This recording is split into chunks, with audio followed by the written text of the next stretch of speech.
बिहार विधान परिषद की रिक्त सीट पर उपचुनाव का बिगुल बज गया है। राजद एमएलसी सुनील सिंह की सदस्यता जाने के बाद चुनाव हो रहे हैं। एनडीए में ये सीट जदयू के खाते में जाने की संभावना है। पार्टी किसी अति पिछड़ा पर दाव लगा सकती है। राजद एमएलसी सुनील सिंह की सदस्यता समाप्त होने के बाद हो रहे उपचुनाव को लेकर तैयारी शुरू है। जानकारी के अनुसार एनडीए में ये सीट जदयू के कोटे में जाएगी। वही इसे लेकर सहमति बन गई है। इस साल विधानसभा के चुनाव होने, ऐसे में जदयू नेतृत्व जातीय समीकरण को ध्यान में रखकर काम करे।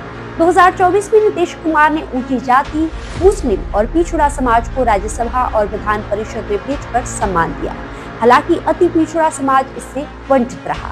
लालू परिवार के खिलाफ बगावत करने पर 2024 में राजद एमएलसी रामबली चंद्रवंशी की विधान परिषद की सदस्यता चली गई। राजद के कंप्लेन के आधार पर विधान परिषद सभापति ने सदस्यता खत्म कर दी।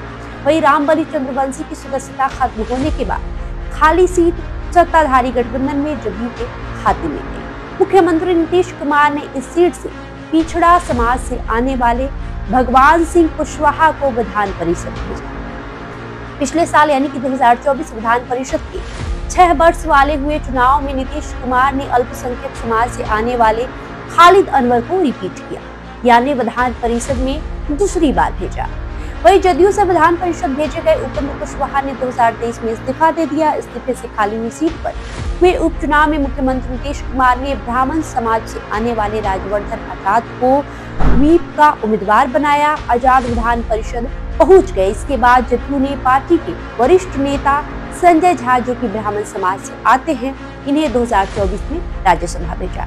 इस तरह से 2023 अक्टूबर से लेकर 2024 तक में मुख्यमंत्री नीतीश कुमार ने अल्पसंख्यक समाज, पिछड़ा समाज और सवर्ण यानी कि ब्राह्मण को विधान परिषद और राज्यसभा में प्रतिनिधित्व दिया। इस दौरान अति पिछड़ा समाज वंचित रह गया। अब खबर है कि इस बार मुख्यमंत्री नीतीश कुमार अति पिछड़ा समाज के सशक्त जाति से उम्मीदवार बना सकते हैं, क्योंकि बिहार में इस साल विधानसभा के चुनाव होने वाले हैं। अति पिछड़ी जातियों पर विपक्ष की जबरदस्त रूप से नजर है।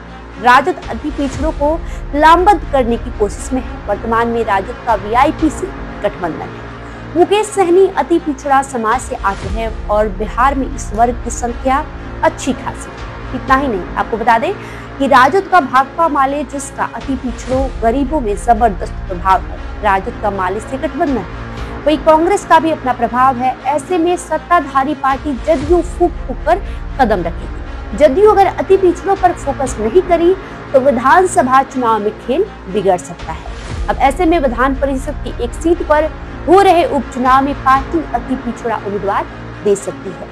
पार्टी के अंदर इस पर जबरदस्त रूप से मंथन चल रहा है। बहरहाल आपका इस खबर को लेकर क्या राय है, कमेंट करके जरूर बताएं। बहुत बहुत शुक्रिया।